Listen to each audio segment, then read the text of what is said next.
वांग्याचे भरीत करण्यासाठी मी ही ताजी वांगी घेतली आहेत। या वांग्यांना गॅसवर चांगले भाजून घेऊ। तर मी किरण, माझ्या या यूट्यूब चॅनलमध्ये तुम्हा सर्वांचं खूप मनापासून स्वागत। तर आज आपण वांग्याचं भरीत ही रेसिपी बघत आहोत। तर मी सर्वप्रथम ही सर्व वांगी छान प्रकारे भाजून घेतलेली आहेत। तुम्ही बघू शकता किती छान भाजली आहेत। साईड बाय साईड मी वांग्याची भरीत करण्यासाठी ही तयारी करून घेतली। यामध्ये कांद्याची पात, एक छोटा कांदा, एक हिरवी मिरची घेतलेली आहे।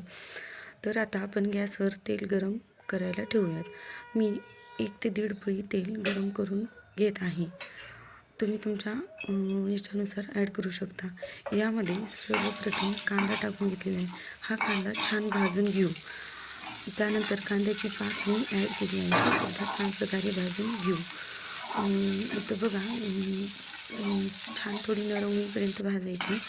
नंतर ह्यामध्ये थोडीशी हळद टाकलेली आहे।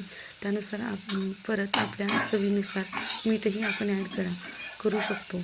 आता हे सर्व आपण छान प्रकारे भाजून घेऊया। यानंतर छान भाजलेली वांगीसुद्धा यामध्ये ॲड करायची। आता हे सर्व प्रकारे एकजीव करून घेऊन छान मिक्स असं करायचं।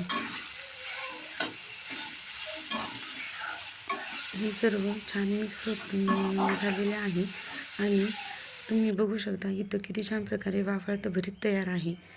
या मग खायला।